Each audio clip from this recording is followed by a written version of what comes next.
de Jó. No último capítulo,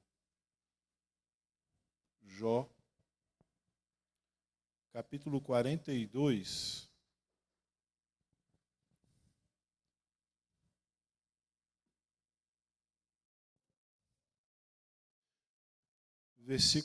a partir do versículo 1,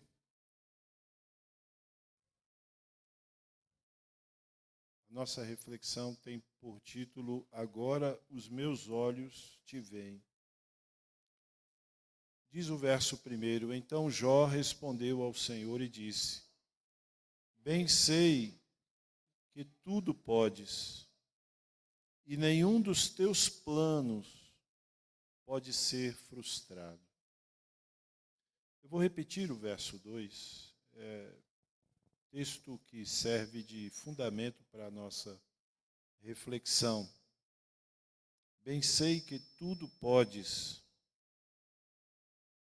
É a resposta de Jó a Deus. E nenhum dos teus planos pode ser frustrado.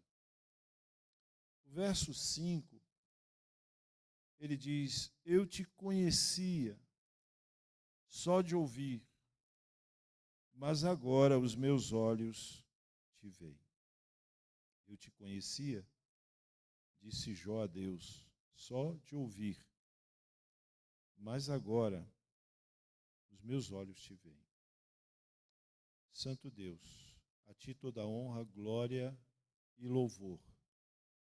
Estamos reunidos nessa noite como teu povo para adorar e glorificar o teu santo e eterno nome. Senhor, esses louvores são todos direcionados ao Senhor. E essa reflexão tem como base a tua palavra, Senhor. Portanto, ela é viva, ela não depende do pregador. E ela é eficaz. E é penetrante, que ela nos penetre o coração, a nossa mente. Nessa noite nós saímos daqui com a semente da transformação, da santidade. É o que nós te pedimos nessa noite, Pai, no santo nome do Senhor Jesus Cristo. Amém. O livro de Jó não é um livro escrito, inspirado por Deus, sobre Jó. Jó é apenas um personagem. O livro de Jó é um livro sobre Deus. É um livro teológico. Alguém poderia dizer, mas pastor, todos os livros não são teológicos? É verdade. Os personagens são coadjuvantes. Muitas vezes são exaltados. Nós exaltamos Davi, José, Moisés, Abraão. Mas, na verdade, não é sobre eles. Na verdade, é sobre Deus. Ele é o ator, ele é o autor e consumador da nossa fé. Então, o livro de Jó é um livro estritamente teológico. Nós todos sabemos da aflição, das perdas. Jó era um homem íntegro, reto, temente a Deus, que se desviava do mal. E esse homem santo, ele passou por situações complexas, difíceis, crises, perdas. Ele perdeu tudo. Ele perdeu todos os seus bens, ele perdeu seus filhos, 10 filhos. Imagina, acho que não dá para imaginar um luto desse, né?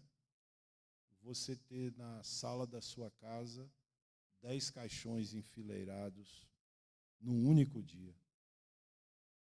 E ele perdeu bens, filhos, somente a mulher ficou ali, coitada. Eu imagino a dor daquela mulher. Ela terminou falando algo que foi necessário, uma repreensão, mas a história de Jó é essa, uma história de sofrimento, de luta, de lágrimas. E Jó recebe a visita dos seus amigos. E os amigos ficaram ali 7 dias, diz a Bíblia, sem nada dizer. Tamanha perplexidade em ver o estado e a condição de Jó. Os amigos apenas contemplavam, silentes, o seu sofrimento durante 7 dias. Mas, finalmente, eles então começaram a falar. E eles falavam em uníssono. O discurso, se você ler novamente o livro de Jó, você vai perceber que os discursos dos amigos de Jó são discursos teológicos. E eles tinham uma visão de Deus apequenada. Eles olhavam para a vida com a teologia apenas uma teologia que todos nós cremos a respeito de Deus. Nós cremos que Deus é justo, amém? Eles também criam. Só que eles olhavam para a situação de Jó apenas com esse óculos. Eles diziam, Deus é justo, portanto, Jó, você pecou contra esse Deus justo. E você está sofrendo as consequências da sua injustiça.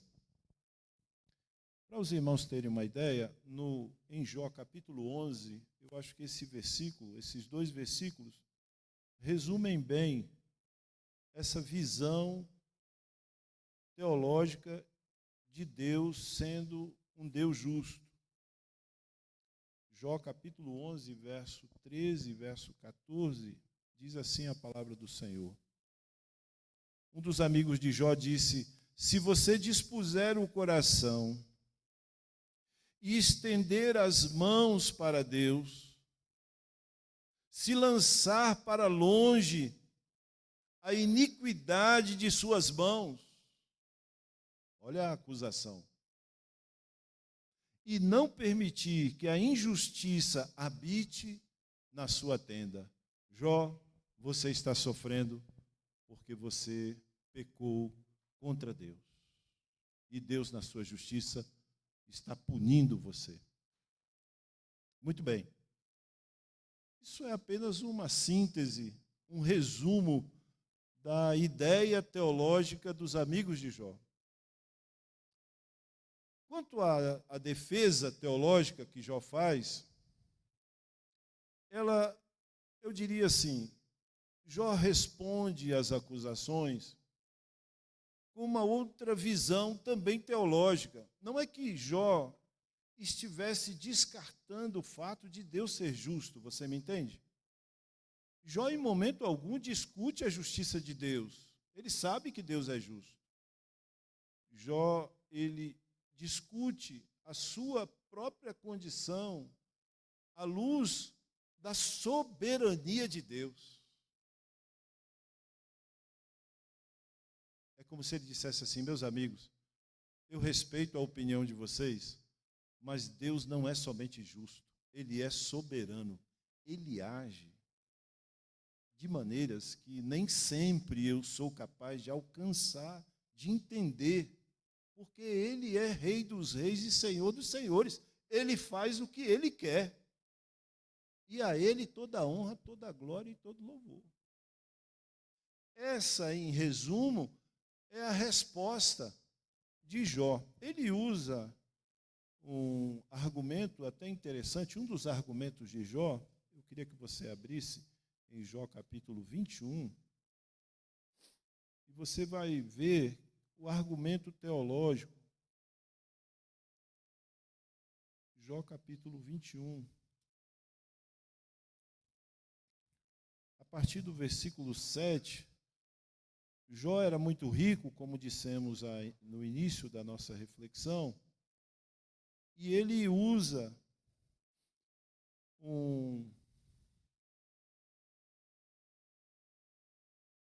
ele faz um paralelo, uma observação que ele tem. certamente de uma família que ele conheceu, ou duas ou três. Olha o que ele diz no versículo 7, capítulo 21, verso 7, ele diz assim: como é que os ímpios continuam vivos, envelhecem e ainda se tornam mais poderosos? Os seus filhos se estabelecem na sua presença e os seus descendentes diante de seus olhos. As suas casas têm paz. Os ímpios, olha o argumento dele. As suas casas têm paz, estão livres do medo. E a vara de Deus não os aflige. Você conhece alguém assim? Que não ama a Deus, não conhece a Deus, não honra a Deus e vive em plena paz. É isso que Jó estava argumentando.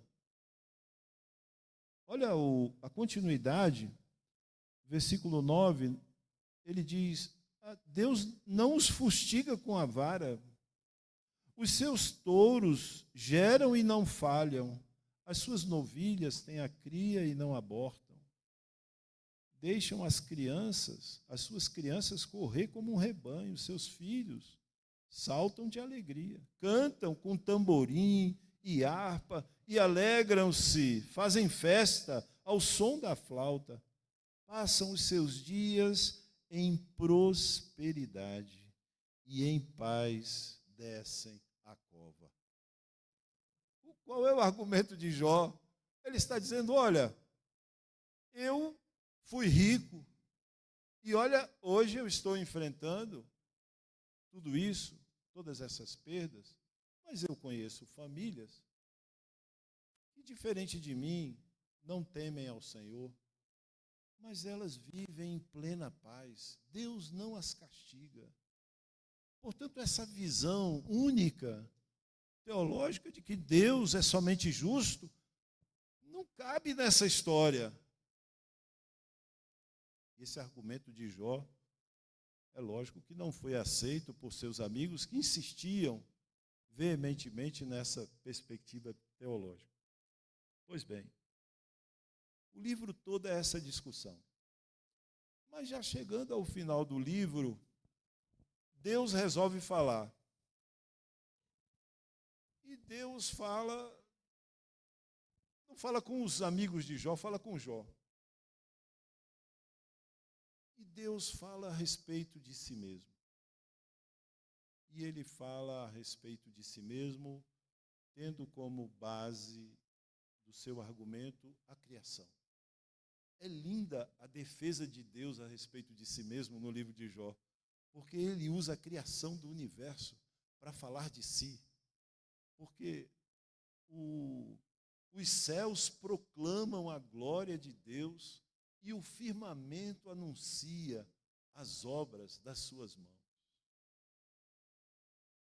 E Jó ouve o discurso de Deus, são 2 discursos. E Jó, de vez em quando, Deus perguntava a ele: vem cá, onde é que você estava quando eu criei o sol?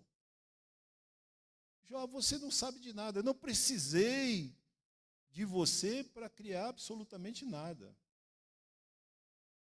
Porque eu sou onipotente, onisciente, onipresente. Eu não preciso do conselho. Jó, onde está você na fila do pão? Quando eu criei tudo isso, você não estava lá. Portanto, eu sei o que eu estou fazendo. Eu criei tudo isso. Eu planejei toda essa criação. Irmãos, não é maravilhoso isso, quando a gente pensa na criação, pensar em Deus? Porque os irmãos vão se lembrar, Salomão, quando da construção do templo lá em Jerusalém, ele faz uma oração, ele diz assim: Senhor, os céus dos céus não te cabem.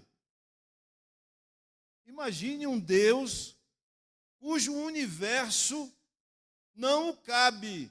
Esse Deus está acima e é maior do que o próprio universo.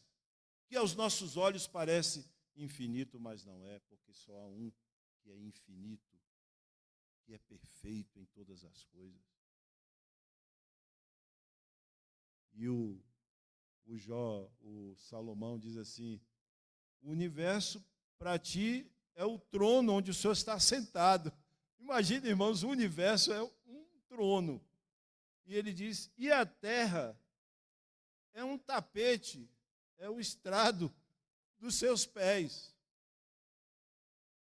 Os reis do passado, a gente precisa entender o que isso significa. Os reis do passado, quando eles obtinham a vitória, eles escreviam o nome dos inimigos, assim, no lugar onde eles se assentavam no trono, eles botavam os pés em cima dos inimigos. Eu venci todos esses inimigos. O que Salomão está dizendo é que Deus é o Deus da vitória. Todos os seus inimigos cairão por terra. Ele é o grande vencedor. Portanto, nessa noite nós estamos falando de um Deus que está muito além da nossa capacidade de compreender a nossa própria vida, pelo que passamos. Porque esse Deus, ele está acima de tudo. Pois bem, a resposta de Jó dá duas respostas. A primeira, ele diz: eu não vou falar nada porque eu coloco a mão na minha boca. O senhor está certo, eu estou errado. Ele chega a dizer isso no capítulo 42, não é? Eu me abomino, eu me arrependo, falei do que não sabia. Mas é muito lindo quando ele diz assim: eu te conhecia só de ouvir, mas agora os meus olhos te veem. E no versículo 2, que nós lemos também, ele diz assim: bem sei que tudo podes, e nenhum dos teus planos pode ser frustrado. Meus irmãos, que declaração de fé diante de um Deus que fala da sua própria grandeza. Qual é a conclusão teológica de Jó? Jó está dizendo assim: Senhor, eu não tinha me dado conta de que o Senhor tem planos. O Senhor não faz nada sem planos. Não existe acaso. O Senhor governa sobre tudo e sobre todos. E os teus planos não podem ser frustrados. O que o Senhor planejou vai acontecer. O inimigo não conseguirá jamais impedir os teus planos na minha vida. É essa declaração de fé maravilhosa que Jó está descobrindo. Ele está dizendo: Deus, o que está acontecendo comigo eu não entendo, mas eu confio em Ti. Tem um plano. Nada acontece, Deus nada faz sem plano. Da mesma forma que planejou o universo, eu vou dizer para os irmãos: olha que Deus é esse. Ele tem um plano específico para mim e para você. Ele tem um plano só para você. Amém? Ele tem um plano geral para todos nós, que é esse plano maravilhoso da salvação, que nos incluiu.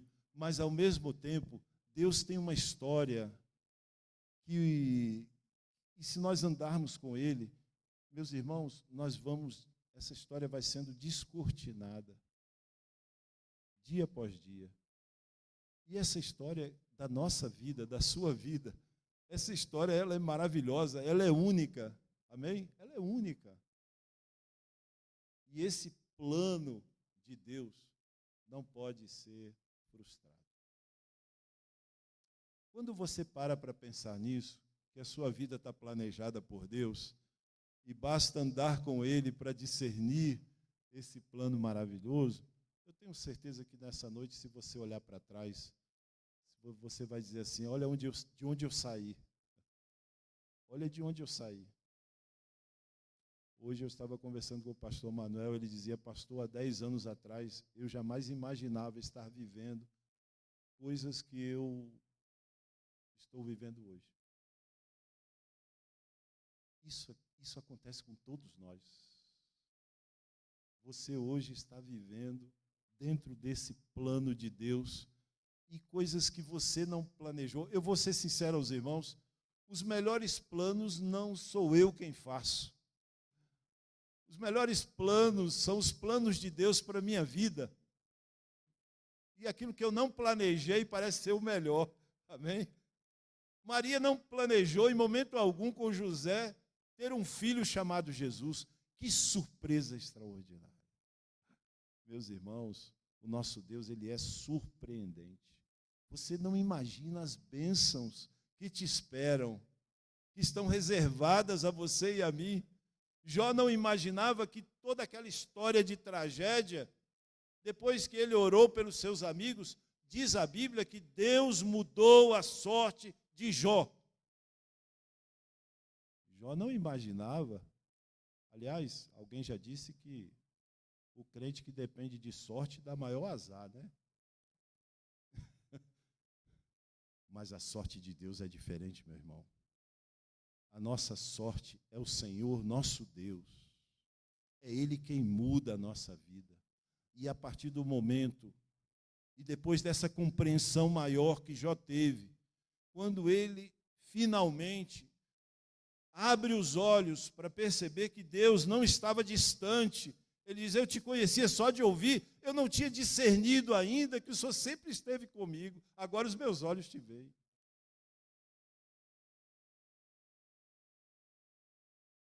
Meus irmãos, o pastor José Silvestre, saudosa memória, trabalhou numa tribo indígena. E nessa tribo, certa feita, nos contou que o ritual de passagem da criança à juventude é um ritual, é difícil, porque o pai, veja bem, o pai precisa pegar o filho, 10, 11, 12 anos,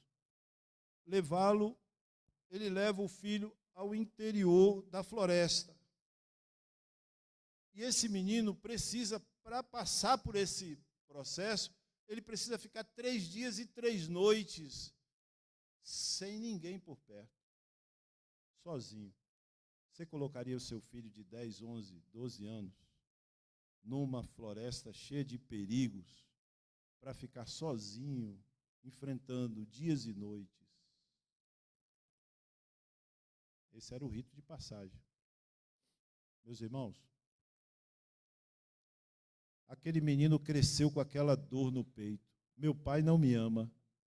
Me abandonou 3 dias e 3 noites ao léu da sorte. O tempo passou, ele se torna pai, ele tem um filho agora. O filho chega naquela fase do rito de passagem. E aí, ele pega o filho pela mão, agora era ele. E tinha de fazer com o filho o que o pai dele fez com ele. Ele pega o filho pela mão, e quando ele está saindo da maloca, o pai dele chama ele e diz, antes de você sair, venha cá. Ele voltou.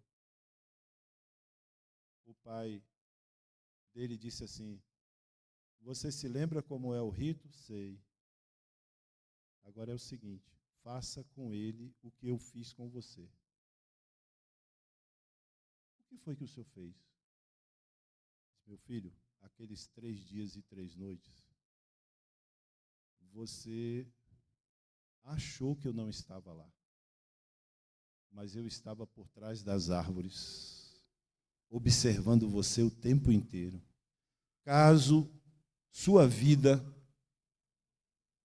sofresse perigo, eu intercederia, eu entraria na cena e livraria você da morte.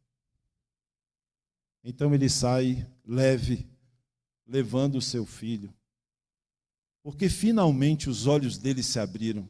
Essa experiência de Jó. Existe um plano, meus irmãos. Muitas vezes nós passamos pelo ritual da tribulação. Nós procuramos Deus e nós não encontramos, mas eu tenho a certeza de que Ele está observando tudo e Ele está com você. Amém? E finalmente, nessa noite, os nossos olhos estão se abrindo para o fato de que Ele está conosco. Ele não nos abandona em momento algum, meus irmãos. Eu acho que vocês amam essa passagem que está lá no livro de Isaías. Isaías 41:10. Não tema, olha que passagem é essa, irmãos, é uma das passagens que eu mais amo na Bíblia. Não tema, porque eu estou com você. Não fique com medo, porque eu sou o seu Deus. Eu lhe dou forças. Sim, eu o ajudo. Sim, eu o seguro com a mão direita da minha justiça. Não é um texto maravilhoso, meus irmãos? Olha o que Deus está nos dizendo nessa noite. Não tema, porque eu estou com você. Eu te sustento pela minha mão direita.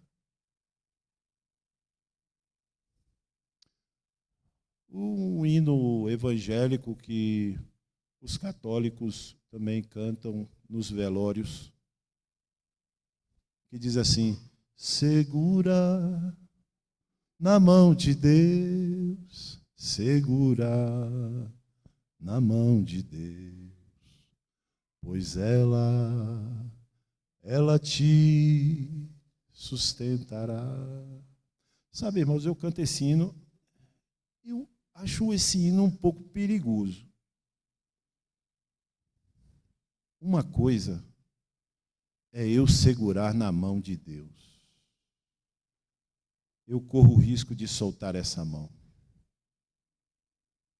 Mas, meus irmãos, quando Deus segura a minha mão, ninguém, nem absolutamente nada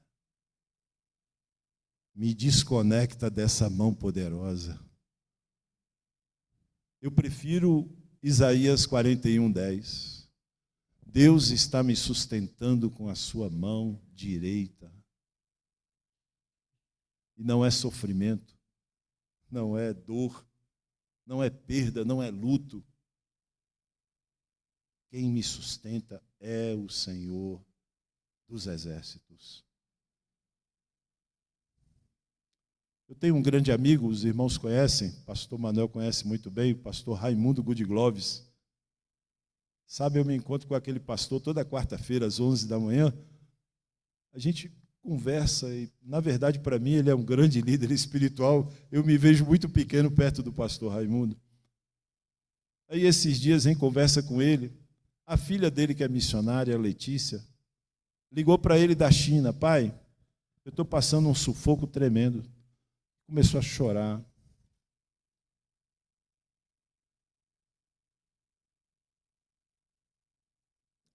Ela disse: ô pai, eu conheço o senhor há tanto tempo. Me diga uma coisa. Como é que o senhor consegue manter essa calma que o senhor tem? O senhor tem tantos problemas, pai. Os problemas seus, os problemas de minha mãe, os problemas da igreja, os problemas de saúde. É muito problema. Me diga uma coisa, qual é o segredo para manter essa figura que é o Senhor, que não, pelo menos não externa nenhuma preocupação nem ansiedade? Pastor Raimundo deu uma parada assim, aquele jeito calmo dele, disse assim: ô Letícia, é o seguinte, eu vejo os problemas como se todos eles estivessem dentro de um grande armário. De vez em quando, eu abro uma gaveta desse armário, eu olho o que tem dentro. Aí eu não sei resolver isso. Eu oro e eu fecho a gaveta. eu digo: Deus, eu não sei resolver isso. Só o Senhor é capaz de resolver o problema. Aí aparece um outro problema, eu abro a gaveta, olho. A minha vida tem sido assim, fechando gavetas de situações e problemas que eu não posso resolver, só Deus pode resolver.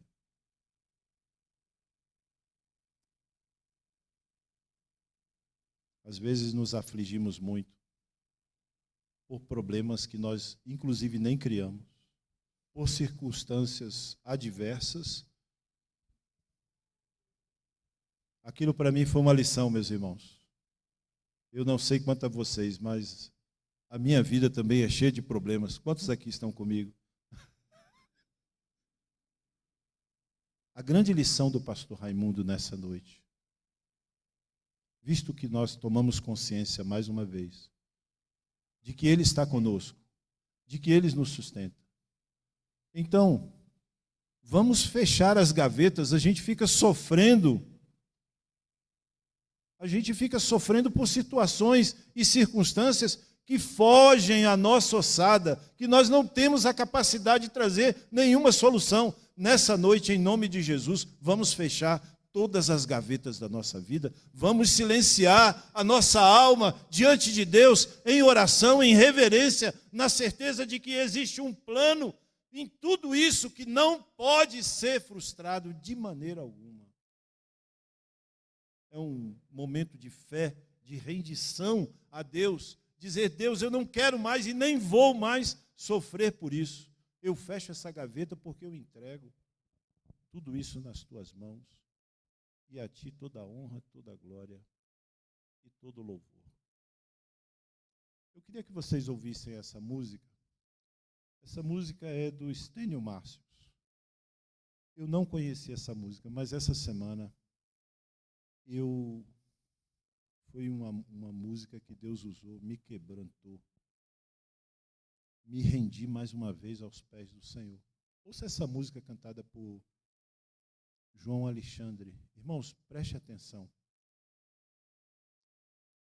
Depois nós vamos ter um momento rápido aqui de oração, mas eu gostaria que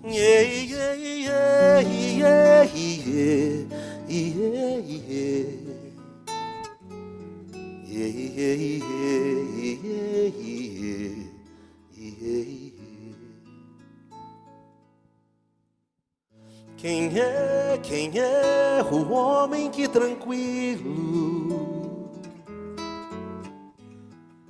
ressona e sonha em meio à tempestade?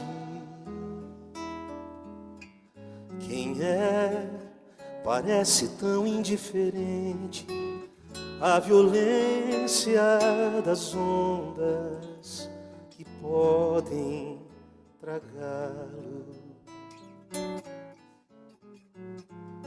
Talvez não deva ser outro esse homem no barco, ao meu lado é Deus.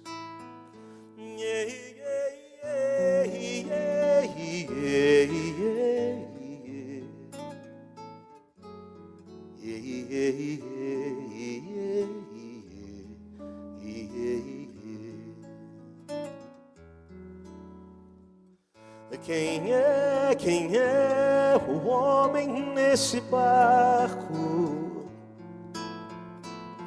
Quem é o mar e o vento lhe obedecem?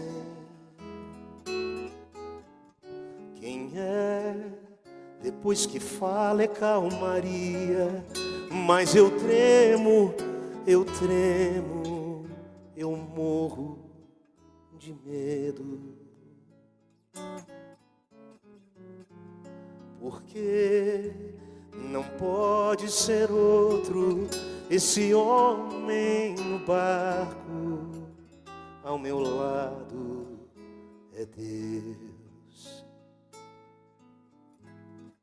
De que me vale essa bonança do lado de fora dessa embarcação, se ali na proa está alguém que sabe muito bem de todas as tormentas do meu coração.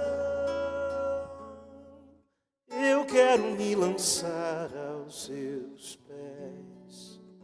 Sua luz é tão intensa que eu temo morrer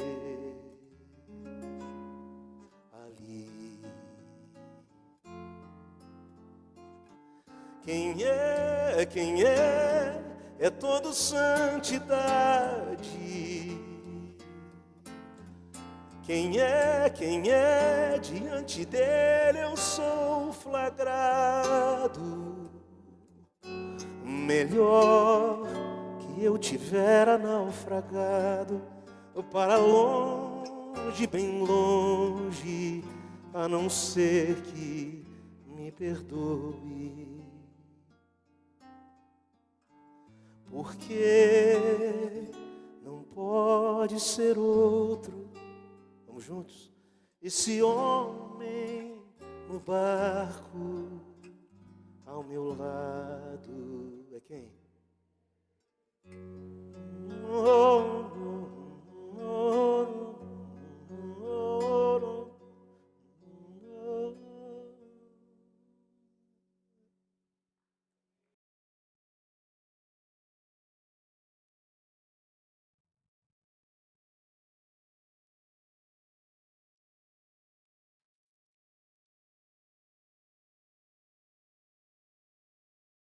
Porque não pode ser outro. Esse homem no barco, ao seu lado, é Deus. Se nessa noite você tem gavetas a serem fechadas, eu queria que você se levantasse. Aí mesmo onde você está, Pastor Manuel vai estar orando por todos nós. Vamos sair daqui leve, porque quem está no nosso barco é o Senhor Jesus Cristo. Que Ele nos abençoe. Pastor Manuel, momento de oração.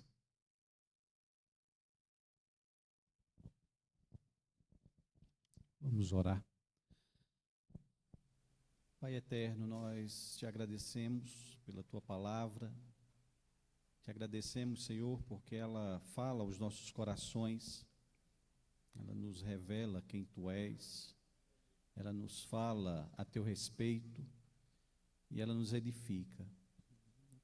Ó Deus, nós aprendemos a partir da tua palavra sobre a tua soberania.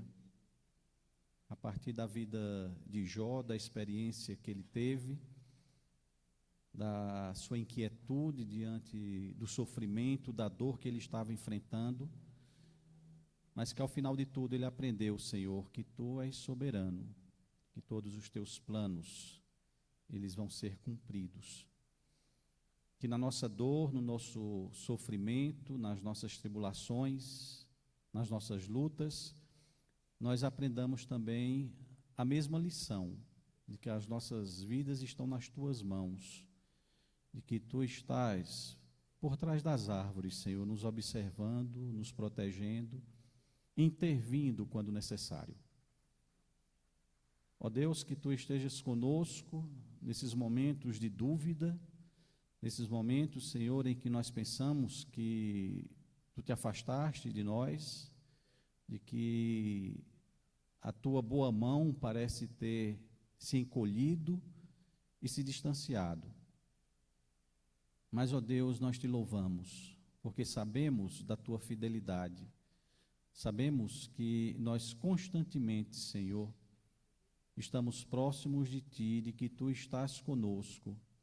Não nós segurando a tua mão, mas tu segurando a nossa. E que não há, Senhor, nada que tenha o poder suficiente para fazer com que tu te afastes de nós. Obrigado pela tua graça. E essa graça, Senhor, que nós rogamos que ela esteja sempre presente nas nossas vidas. Tu conheces a vida de cada um daqueles que estão aqui presentes esta noite. Certamente também, Senhor, tu conheces e sabes bem das lutas que nós enfrentamos, das lutas, dos sofrimentos, dessas tribulações que acometem o nosso viver. Que elas venham, Senhor, da tua parte para nos fazer crescer, para podermos ter mais intimidade contigo, para podermos ter uma maior confiança de que tu estás conosco e, como disse Jó, de que todos os teus planos haverão de ser cumpridos. Obrigado porque podemos sofrer, podemos vacilar nas nossas certezas, mas que ao final de tudo, Senhor, tudo contribui para o bem daqueles que te amam. Obrigado, Deus, porque temos essas oportunidades de dureza da vida para nos amadurecermos, para nos achegarmos mais a Ti, para Te conhecermos mais, assim como Jó conheceu a partir do sofrimento. Fica, Senhor, com cada um de nós. Nos ajuda nas nossas lutas. Nos dá da Tua graça.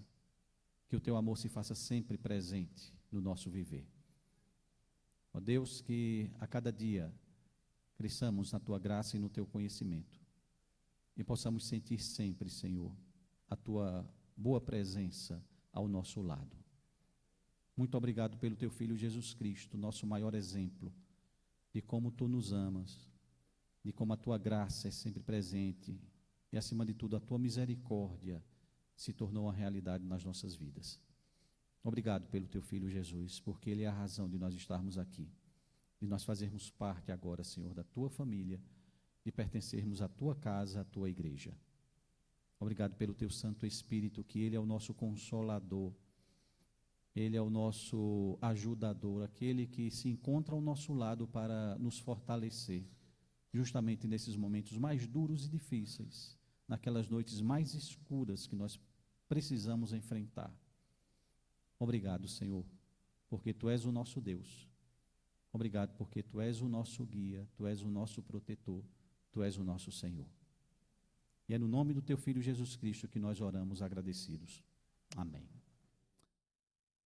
Meus irmãos, nós estamos chegando ao final de mais uma conferência dos jovens.